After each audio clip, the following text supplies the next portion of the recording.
Hello. Hello. How's it Hello. going? It's going real good. Thank you, Jake. Perfect. Pleasure to have you here once again, David. You're it's been a little bit since we last spoke on one of these, hasn't it? Yeah, I think 4 or 5 months for sure. I think it's been it might even have been a little longer than that. I think it's been about 7 months, which kind of Oh will my lend God. itself to our topic today. But before we get to that, let's go ahead and kick this thing off by introducing you for the few people here who may not know who you are.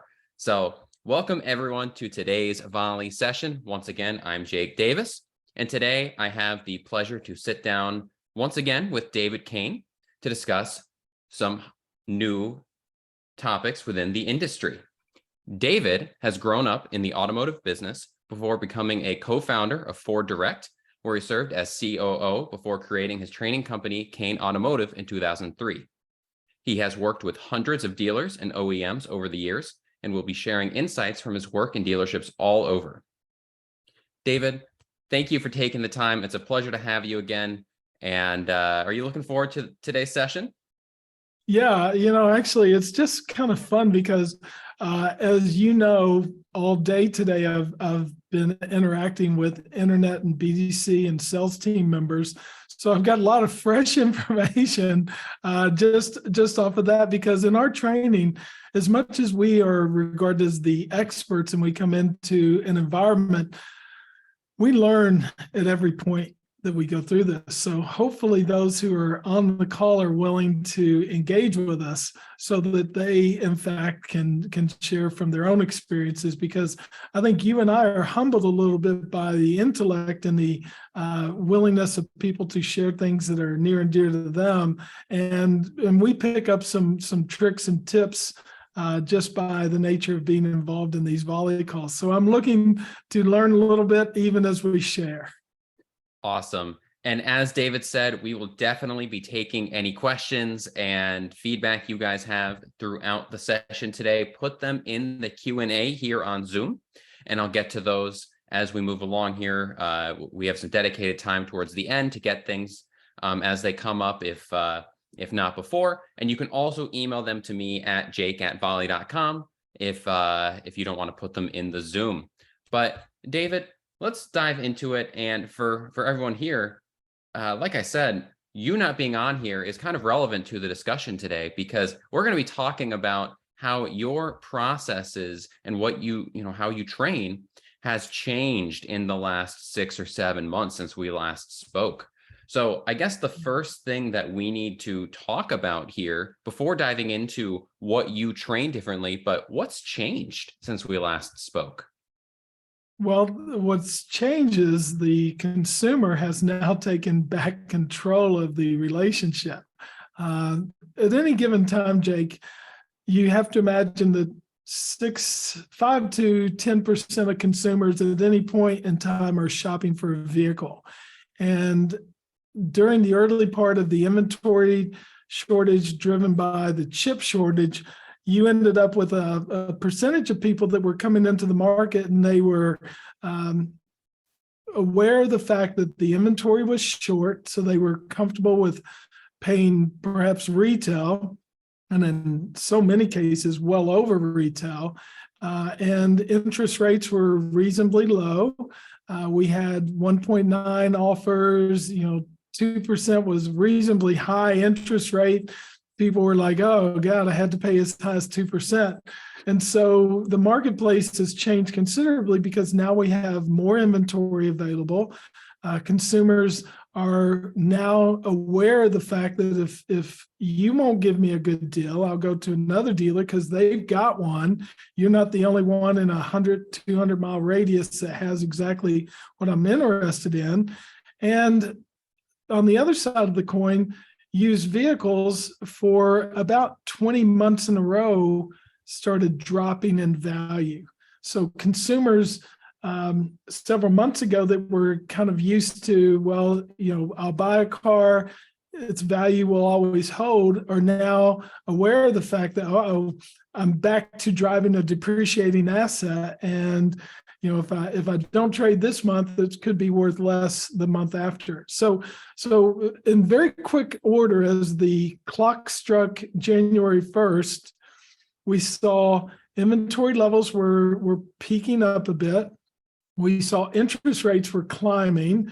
We saw used vehicle prices were dropping, and consumers were becoming a little more hesitant. And so now what we're finding is we have to get back to building relationships, building value, standing behind what the opportunities are. And sometimes if the guest is going from a 0% or maybe a 0.9% interest rate, how do we talk them into a 7% interest rate? And, that's a lot to overcome. So all of those dynamics are now at play in the marketplace, and we're fully training in this new environment, because it was always foretold it was going to happen, but now it's here. And I think everybody anticipated that we'd had high inventory levels again, and we probably see values of used cars start dropping a little bit, but not anybody really predicted that interest rates would be at the level that they're at now. So just to kind of tell you a little bit, I've been in the car business 40 years now. I've sold cars when interest rates were 18%. So, when I hear 5, 6, 7%, I'm like, that's no big deal. We still sold cars back then, but it is still difficult to try to work around that, and it requires a new set of skills. Well, not to get us too off topic here, so we'll leave it at this, but maybe I'm just too young an adult here, but 18% is, oh man, that is inconceivable to me. So I find it striking when you say that the power then is back with the consumer, as opposed to before, all of the power rested with the dealer who was selling. Mm-hmm. And it is kind of an interesting dynamic, isn't it? It definitely is. The last time we spoke about this, it was, inventory was really low. And one of the things that we kept talking about on the prior Volie sessions was it was important to continue to hone your skills, continue to work to improve, because it's not always going to be that way. And now we're kind of seeing that come to fruition. Do you think it's been tough for some dealers to adjust to that kind of flip? Yeah, I think it's been tough on a number of fronts. If you were a salesperson and you got pretty enamored with the fact that, hey, if you're not going to buy it, somebody else will buy it, that was a bad approach. And if you worked in a dealership that had a culture that supported that, I think that was very problematic, and you probably now regret that you allowed people to be that way. I don't think any GM or any dealer or any sales manager ever overtly would have wanted their team members to almost be like, take it or leave it. But candidly, I heard almost those exact words from managers. And then I would see emails that were sent out in the CRMs, because we do CRM audits all the time. And Jake, it was amazing when you would see a text or an email that would say, Jake, I appreciate that you're trying to cut the price on that, but if you don't buy it, I know someone else will, and they'll probably buy it before the end of the day. Even if that's the truth, it's just a really mean way to say it. So, even if we tempered it, and we were working on language, my very favorite book on this topic is a simple one called Exactly What to Say. And it's written by a guy named Phil Jones. And I think you and your father have probably looked at the book as well, and maybe read it and listened to it. But there's just a better way to say things that aren't necessarily attractive. And one of them can be empathetically or apologetically. And that's some of the skills that we've had to teach and really foretold that were coming. And I remember Maya Angelou, in one of her favorite or one of the favorite things that she said that I took was they might not remember, what you said or what you did, but they're going to remember how you made them feel. And it's critically important. And with Volie, you guys are communication experts. You work with dealers every day. Your real claim is fixed ops and sales operations and how to talk on the phone. You all have got all kinds of scripting. I promise none of your all scripting ever said, we don't care. It doesn't matter if you don't buy it, someone else will.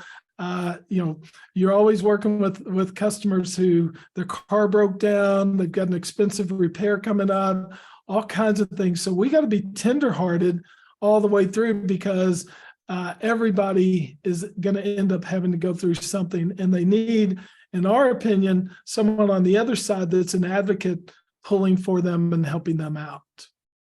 So then how would you go about, how would you do a buyback call when rates are 18%, let alone 7%? I know that's something people are struggling, but how would you handle that? Yeah, I think to some degree, there's a little bit of mathematics that needs to go into it. So let's just say, for example, if somebody's driving a 3-year-old car, 3 to 4-year-old car, that car is bound to need some new tires.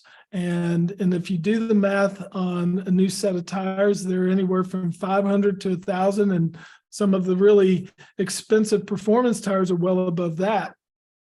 If you then take the price of that and divide it by 12, that is in addition to their current monthly payments. So let's just say their current payment is $550 a month, and then you add in the price of tires. Now that payment is $600 a month.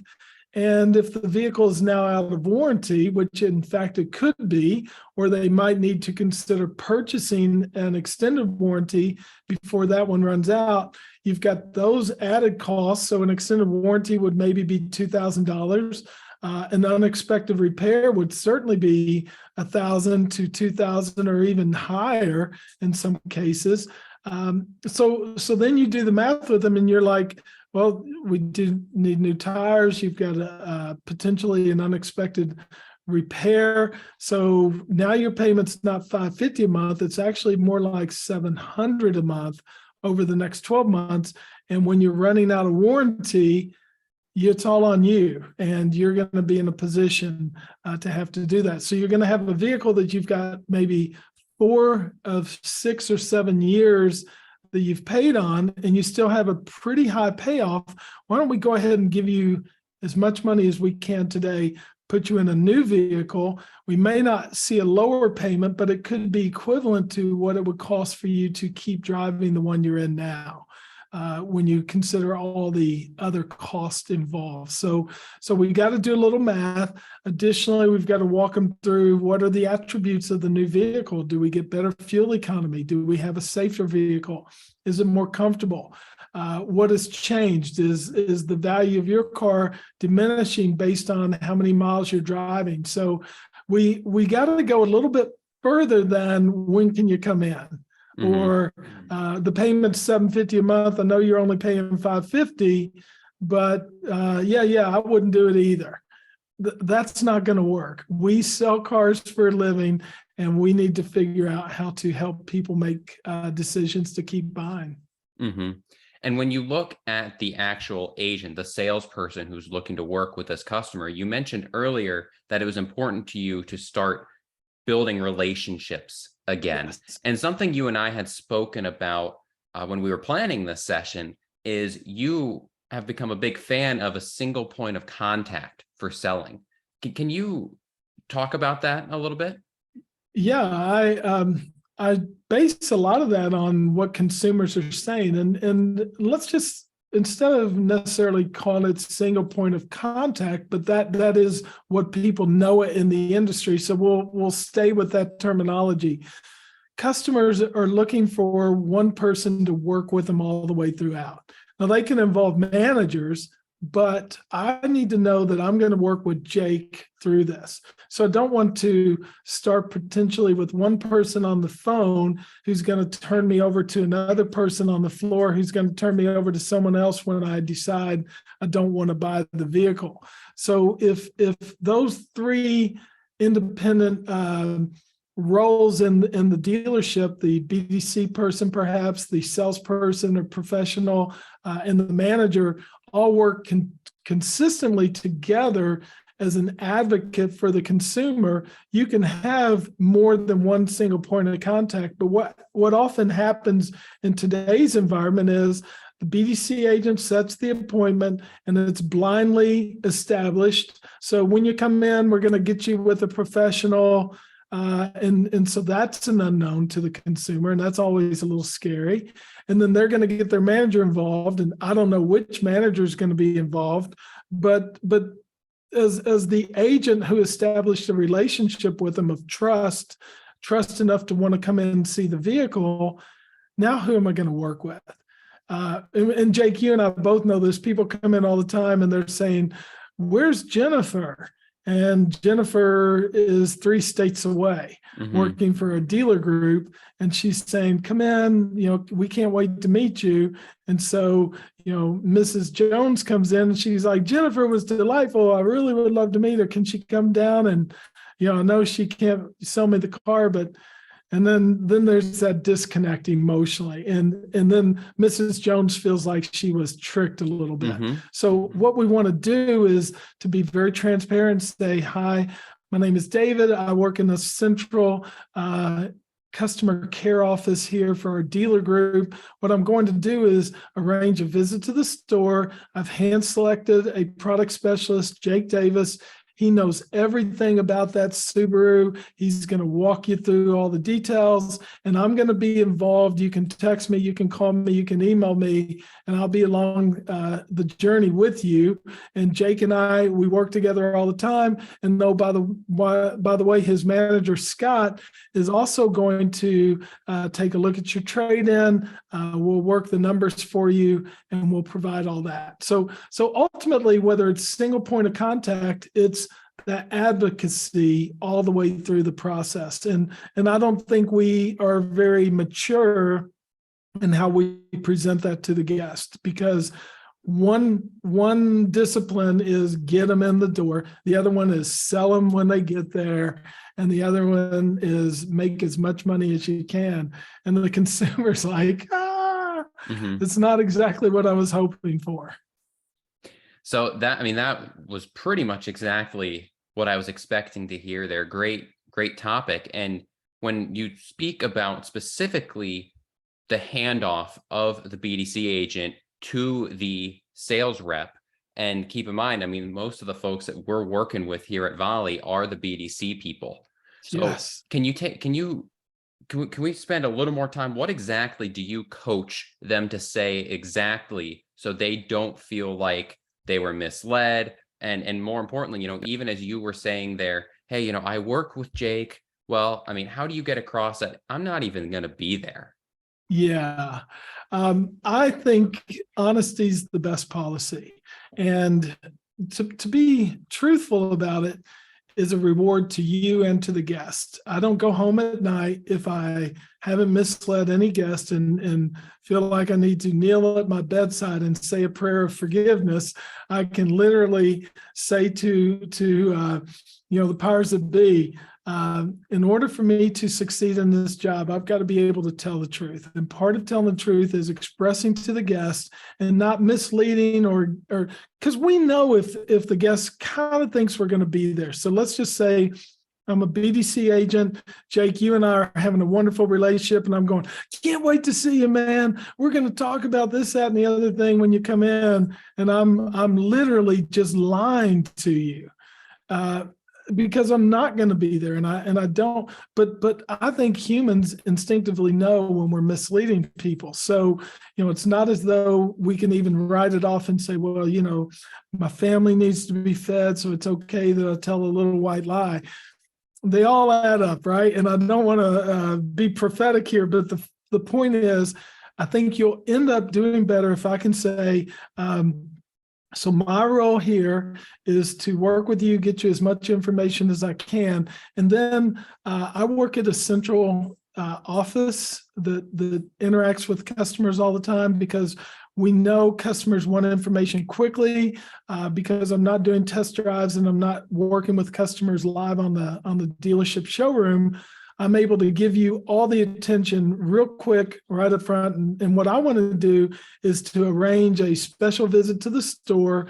We're going to select a product expert who's going to go through all the details. And I'm as accessible as a telephone call, a text, and an email to support you. But we're going to make sure that the person that works with you, and I'll hopefully email you back. I'll have them confirm the appointment, and that way you'll see a visual.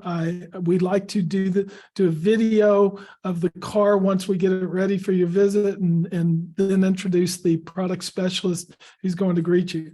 If we can do that level, nobody's mad at me for misrepresenting it. And I've built value in this human being that is a product sales specialist. And we all know, Jake, you can go to the Gallup organization and type in professions ranked on ethics, and car salespeople in 22 were ranked just above telemarketers and members of Congress on ethics and honesty. I was raised in the car business. I know that. I mean, that's what I'm familiar with. We either be like that or not like that. And if we're not like that, customers are going to sense it, and they're going to be in a position where they're like, oh, you know what? I don't really need you to be there. I just appreciate you being honest with me and helping me. And so long as you get the right person to help me out, I trust you. Mm-hmm. And I'll go ahead and do business with you. And to me, that allows the BDC agent to go home at night and feel really good about their contribution to the success of the purchase process. So when you talk about people have a negative perception of car dealers, and we all know it's true, but that also extends to people don't really want to be cold called by a dealer too, or to receive emails and, you know, all of this outbound that you have from particularly a BDC, but the dealership in general. So what else has changed in scripting that you trained to in 23 as opposed to 22 and 21? Yeah, I think we need to be quite candid when we reach out to someone. And the first thing that we teach is, hello, Mr. Davis. My name is David Kain, and I'm calling from XYZ Motors just to check in on you. Or I'm calling because we just checked with the lease history on your vehicle, and it looks as though your term is about over. And we wanted to go through what that lease term process is all about, or the lease ending process is all about. And we want to make sure that you're fully prepared for that. Whatever the situation is, Jake, instead of calling them up and misleading, I know there's a thread weaving all the way through everything that we're talking about today, and it's just being honest and candid with the guests. Guests don't want to be jerked around. They never did. They won't in the future, and they certainly don't want to be jerked around now. They've got access to all the information. The marketplace is hyper competitive. Mailing lists, call lists are being sold, and people understand all the dynamics. We know payoffs on cars that we never sold before. We know condition. We know fuel economy. We know recalls. We've got all the data, but what brings the data to work is the honesty and the capability of the BDC agent to reach out and form a relationship in 30 seconds. And it's your tone of voice. It's your kindness. It's how polite you are. So beyond scripting, and believe me, you and I can write magical scripts. We can even use Chat GPT to write magical scripts. But the bottom line is we need to teach our team members to be empathetic, honest, and caring when they reach out to the guest. And in a moment on a phone call, I can tell whether or not someone cares about my needs just by the tone and the approach, the speed with which they talk. So beyond the words that we teach the characteristics of the tone and the speed and the body language, how we lean in to assist the guests. So it's kind of complicated, but as humans, we pick it up really, really fast. Mm-hmm. Speaking of things that are new in 23, and you kind of referenced it, the hot topic lately is AI. Do you see AI and Chat GPT playing any part in script building? Do you have any interest in things like that? Yeah. So it came upon us so quickly, right? All of us are sitting here going, oh my God, if I would have had this in high school or in college, I never would have stayed up late at night writing papers. And it's a little bit horrifying if you're a parent of a kid who has access to Chat GPT. Are they ever going to read the classics and do book reports or study when they can hand in a report that was generated by artificial intelligence? We see a big use in the industry with it, particularly and we were already used to chatbots and that kind of tool. But what Chat GPT is doing is borrowing normal language, and some of the AI tools, the early AI tools that didn't have the enhancement, just didn't sound as human-like.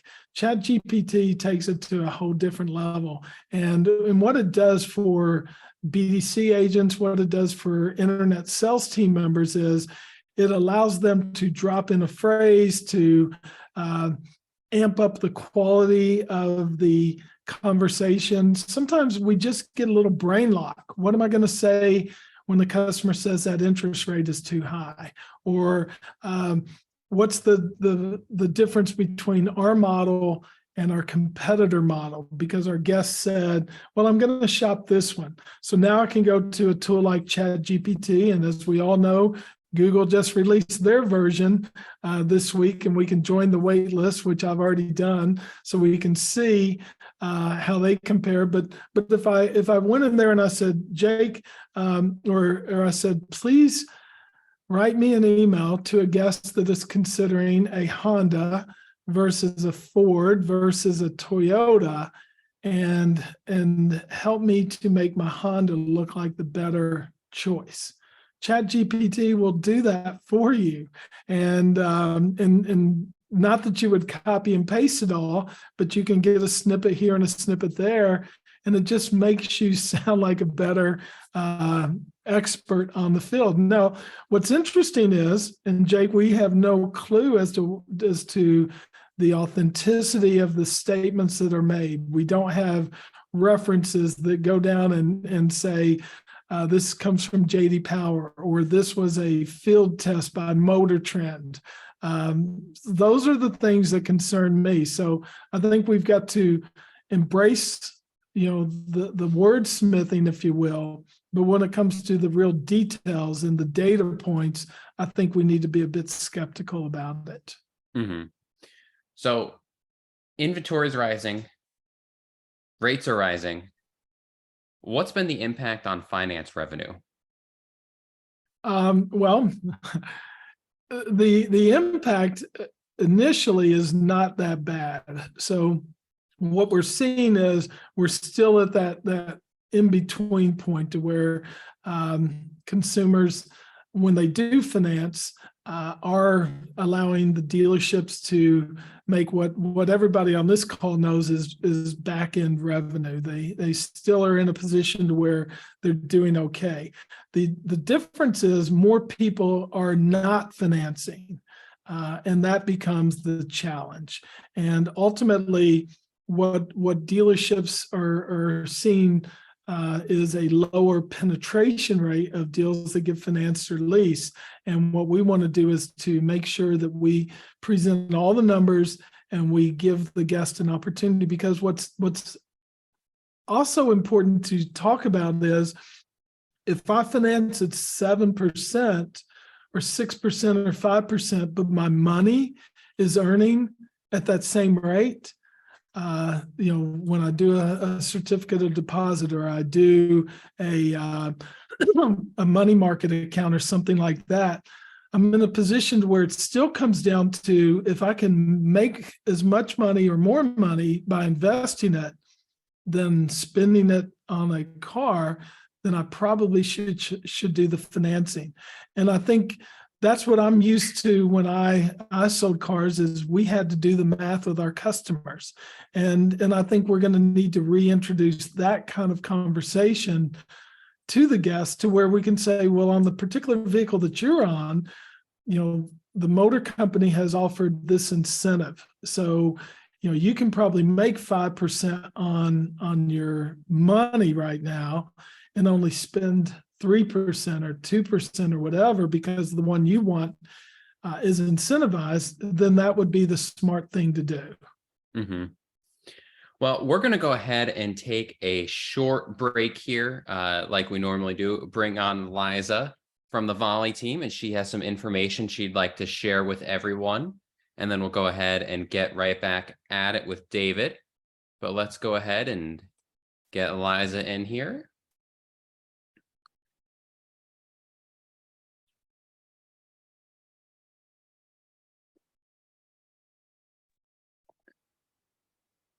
Here I am.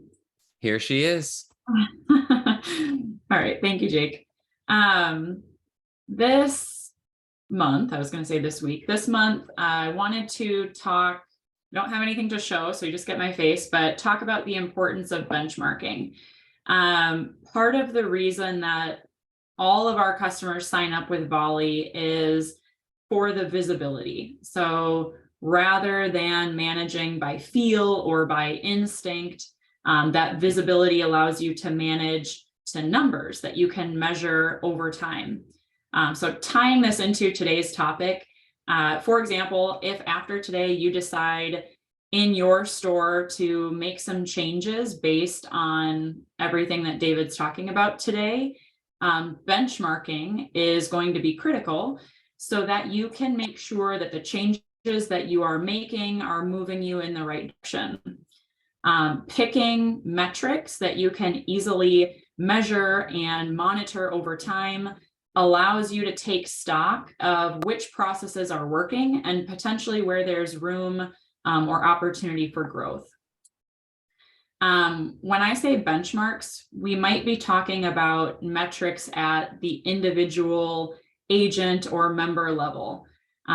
So think about communication quality, conversion rates or effectiveness of the communications that your team is making, the individual's ability to work independently, but still contribute toward the goals of the entire team. Backing up a little bit, your benchmarks might be overall for the entire BDC. Those benchmarks should help you determine whether you're staffed appropriately to manage the inbound traffic that you're receiving. Are you actioning leads quickly and thoroughly all the way through your prescribed cadences? Is the team staying busy with tasks throughout the day? They're not running out of to-dos and twiddling their thumbs at the end of the day. Additionally, you should be considering campaign benchmarks or your different, communication methods. You need to be able to measure whether you're serving up the right opportunities to your team. They might be working at 100% efficiency, but if you're not serving up the right opportunities, that's a problem. So are you regularly reviewing all of your campaigns, your lead sources, your cadences, your scripting, all of that to make sure that you're giving your team the best chance at success? You should be benchmarking the revenue that your BDC generates to ensure that you are serving up potentially revenue generating opportunities. Then also consider, are there other barriers to a successful outcome that you need to be aware of that happen outside of the BDC? Even if you can't control those factors, they're happening outside of your room, what can you do to influence them or to work around them?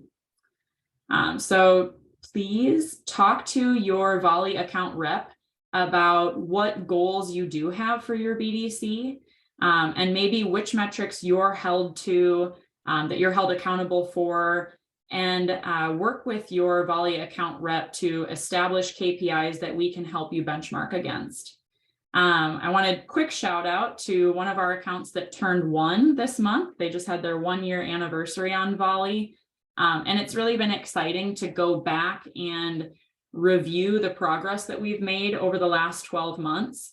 But we need to continue to measure and reflect on the benchmarks that we've set to determine whether our strategies are moving us closer to or further away from our goals. I was texting with Scott Davis just before this.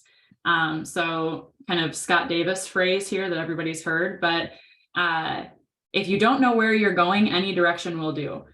So that's not a good thing. So that means that we need to set goals, work with your Volie rep. We're excited to help you benchmark and help you ensure that you're moving in the right direction.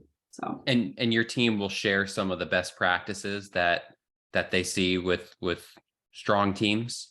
Yeah, I always kind of joke. All of us come with opinions and recommendations. So, any questions that you have, goals that you have, opportunities for best practices, we all have opinions and can help kind of navigate which might be the best option for your team. So absolutely.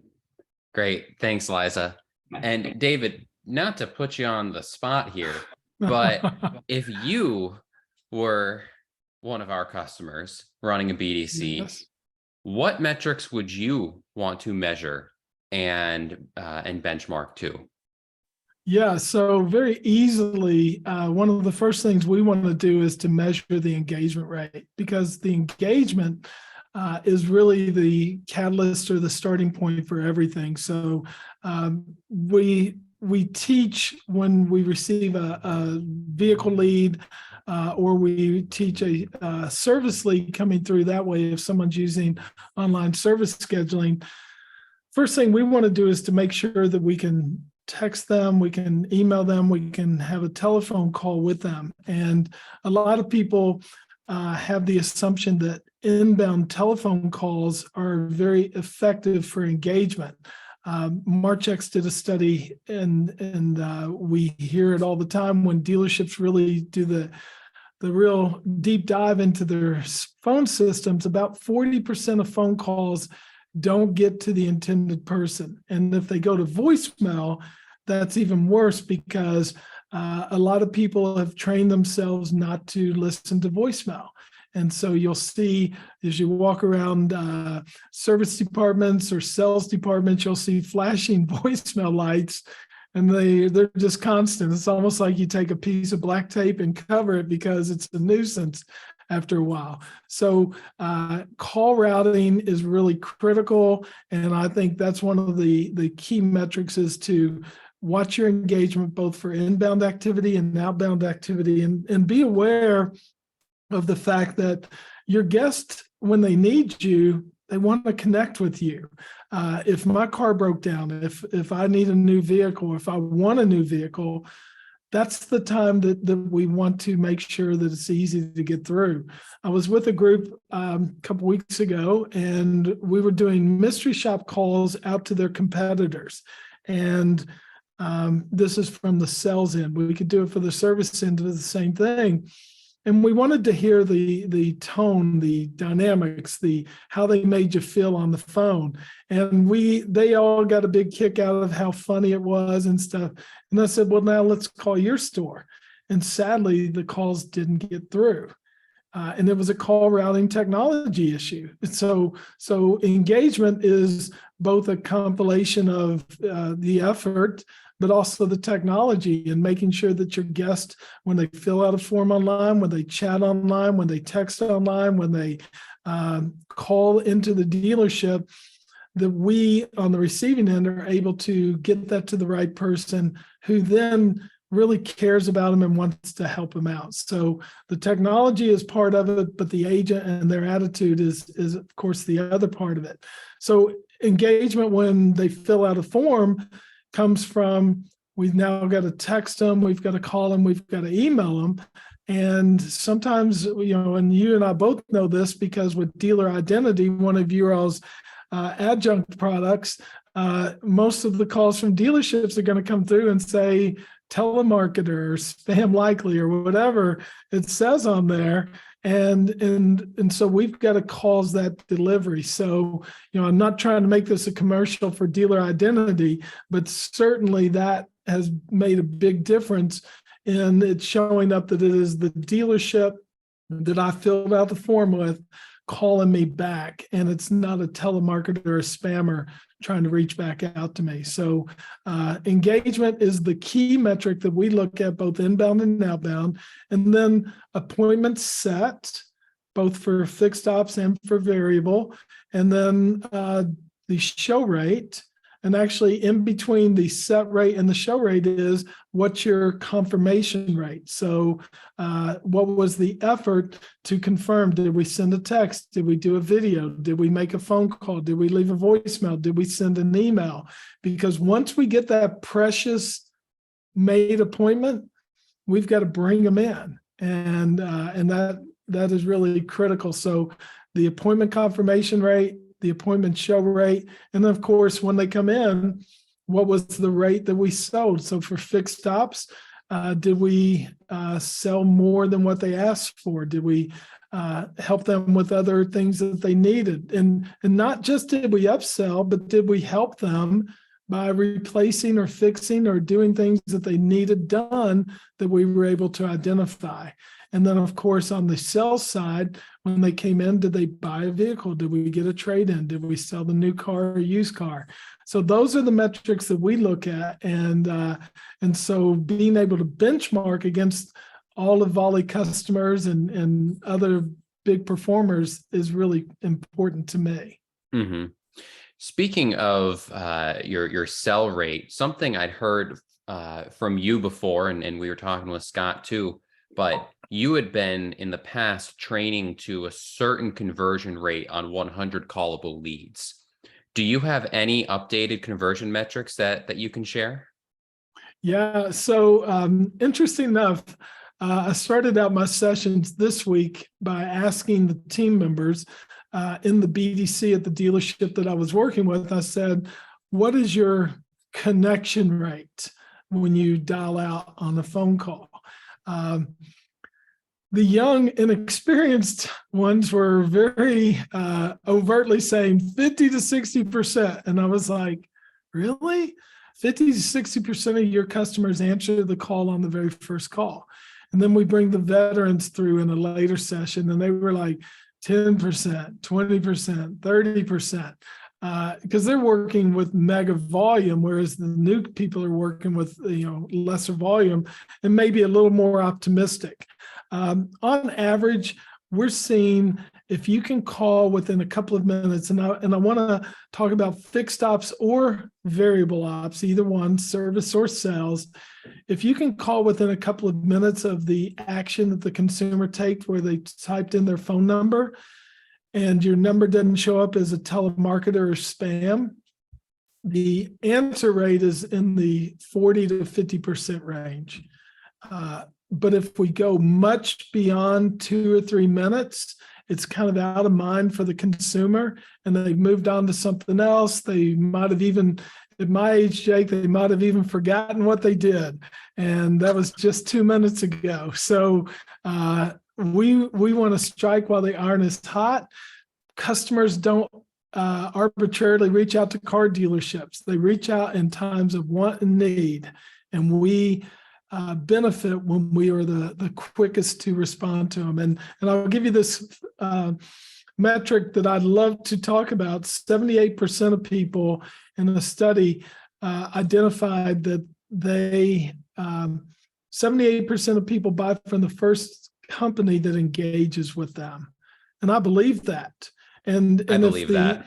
If the engagement is fulfilling, I don't want to call anybody else. I'm going to go with who first reached out to me. I 100% believe that, based off some recent personal experience too. So I totally get that.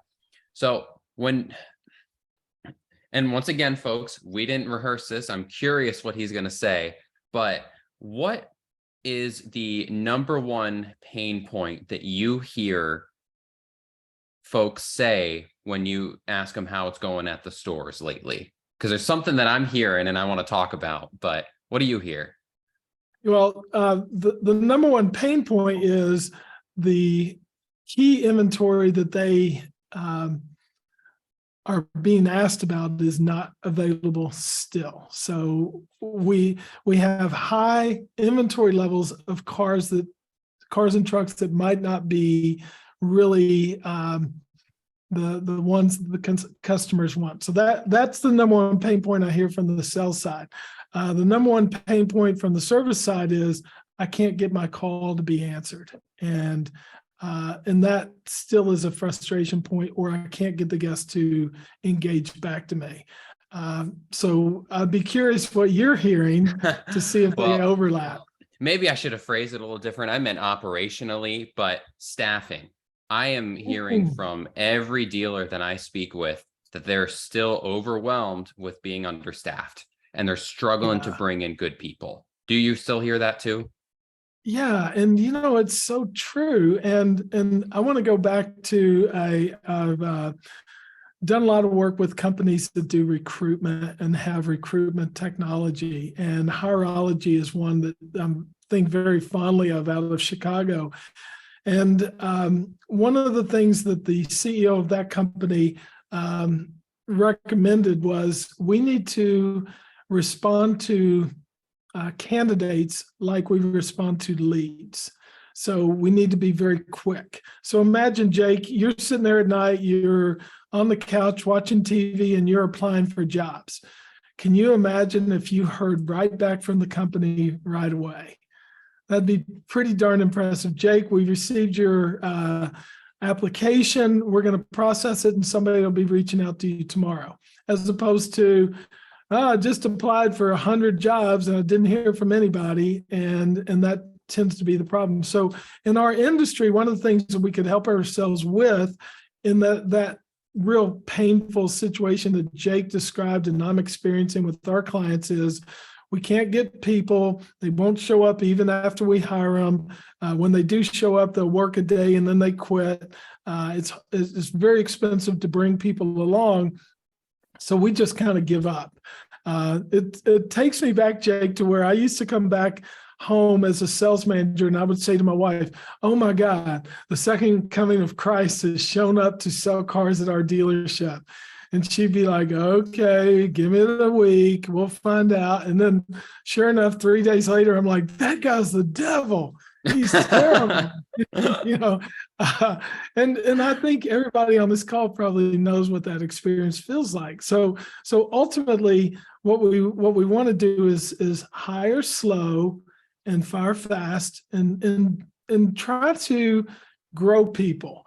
Our industry, sometimes we're just hiring for the moment. We think it's all about the money. What we're finding is when we're able to demonstrate a career path. So if you come to work at our dealership, you'll work in the BDC, you're going to work with fixed ops customers who are scheduling, but then we're going to move you into this area. And then we're going to give you a intermediate pay improvement. And then we're going to train you for this element. And through the course of your time with our dealership, you will be able to achieve this.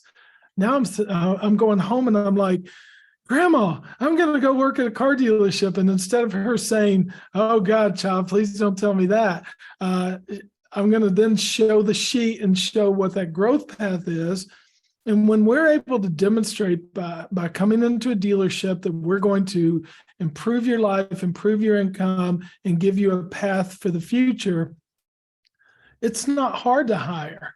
But we've got to change the way we hire. We've got to be respectful of the candidates. We've got to give them an opportunity to come in and maybe experience our environment, have discovery days, have job fairs, have things of that nature where people really get to see what we have to offer, as opposed to running the ads that say make $100,000 a year or whatever the state of the industry is right now. and make it all about the money. Different age groups, and you and I are in different generations, Jake. We want different things, and we need to be able to provide that to the candidate, and they need to be able to see that this job is going to be fulfilling for their expectations. And once you hire the right people and foster a good environment that they see that this will be a good long-term job, how do you work to retain the good salespeople? Yeah, you in pay real 2023, close attention just to put it out there. Yeah. I mean, 2023, I mean, it's a whole different ball game here. Yeah, you pay real close attention to their income. So one of the things that we are encouraging our clients to do is look at the start of 2022 and the earnings that they had in 2022 and overlay 2023. If you're seeing a big disparity in income, and then you take it back to their job performance and you say, well, in 2022, I could sell 6 cars and I could make $15,000 a month. And in 2023, I can sell 12 cars and I can make $7,000 a month. So we've got to work through that realistic dynamic that they are working harder perhaps and they're making less money. Those employees are at risk, and don't kid yourself that they're being sweet and kind and happy-go-lucky at work. At home, they're stressed because they've got house payments, car payments, paying for kids and things of that nature. We got to be human about it, and we got to be very realistic. So start having conversations, work with them on how they can improve their income, and that's how we maintain good, capable workforces. And we don't just tell them you're just not trying hard enough. Well, they'll try as hard as you lean into them and help them out. And we got to really work this year to retain quality people, because we could see a significant drop in income. Well, it's time to get to some questions that we've had come in here. And folks, if you haven't already and want to get something addressed here, make sure to put your questions in the Q&A or send them to me at jake@volie.com. Though, David, I've got to say, I mean, we could do 6 more sessions with you, this week, because, just so many things to talk about here. But we've got a great first question here. Love Exactly What to Say by Phil Jones. Since that comment instantly validated your choice in books, are there any others that this conversation makes you think of? So one that I've enjoyed quite a bit. It's an old one, and you might even have trouble finding it. It's called Spin Selling. And a lot of people are like, oh, that's a terrible title.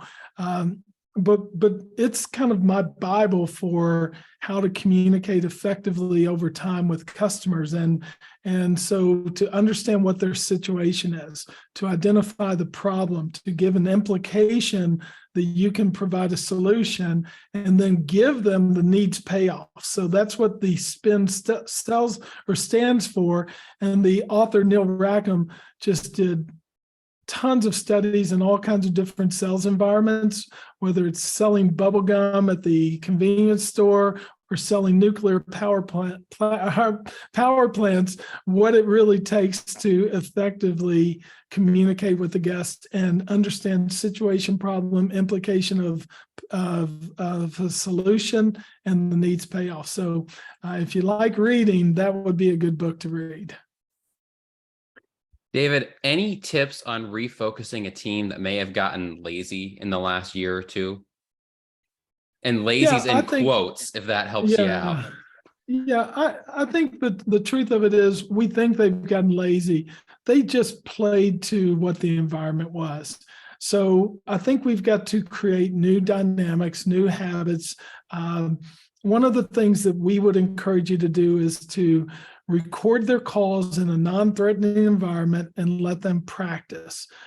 Whether it's a fixed ops call or a sales call, take them through the dynamics and let them hear what they said.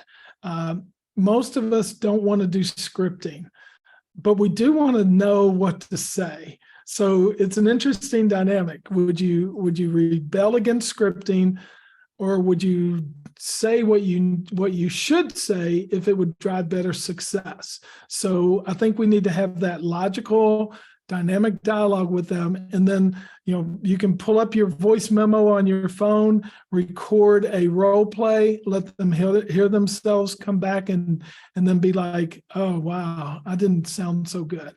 Additionally, perfect practice makes perfect results, right? Or better results. So the more they practice handling objections, going over scripting, and of course, chatting, texting, emailing, all those skills need to be practiced. So start implementing different ways to do it. You can do Kahoots, you can do the Play Factile Jeopardy game. There's a lot of fun ways to implement in training to make them learn without even knowing it, and they appreciate that enjoyment factor. Awesome. So this next one is in relation to the handoff from the BDC to the salesperson. Should the BDC continue to engage with a customer even after a salesperson becomes involved? If yes, how? I think they should, and the reason why is we built a relationship, and it's one that first establish trust with the dealership. So my view is a quick text, a quick phone call, a voicemail that just says, hey, just checking in, make sure things are going well for you, and really mean it, not just a check the box type activity, but truly mean it. I think it goes a long way. I'm a huge fan of video. If I could sit here and say, hey, just wanted to send you a quick video and say thanks again for talking to Jake. Hopefully he's taking good care of you, but you can reach out to me if he's not. I want to get that across to the guest. Mm-hmm. And Jake, I will share this with you. Here in just a couple of minutes, I'm going to be on a phone call with a big Toyota store talking about all these same topics, trying to encourage them to awaken their inner skill set to where they can really do a great job. So mm-hmm. I'm so grateful for the opportunity to be on this call and hopefully shared some things that might be worthwhile for the listeners. Oh, this has been an awesome session. And I think, correct me if I'm wrong, but I think you have a little bit of a giveaway here for the listeners. Yes, we do. And what we want to do is to give a full month of Kain University away for free to anyone who wants to try it out. So all they would need to do is to email me, david@kainautomotive.com, and we'll get them set up on a trial basis and let them experience what we teach and train. We've got 2 to 5 minute type videos that are just full of things that they can use immediately to drive better results. Mm-hmm. Awesome. Well, thank you very much. And we'll go ahead and list that along with your digital success guide in the comment here on YouTube, not comment, description here on YouTube. Any last minute thoughts, David? It's been a pleasure having you on here today. No, I'm grateful for the opportunity. Let's not make it 7 months from now on, and I'll see you next time. Okay. Great. Thank you. Thanks everyone for joining in. I hope that you've enjoyed this Volie session today, and I hope you all have a fantastic day. All right. Bye-bye.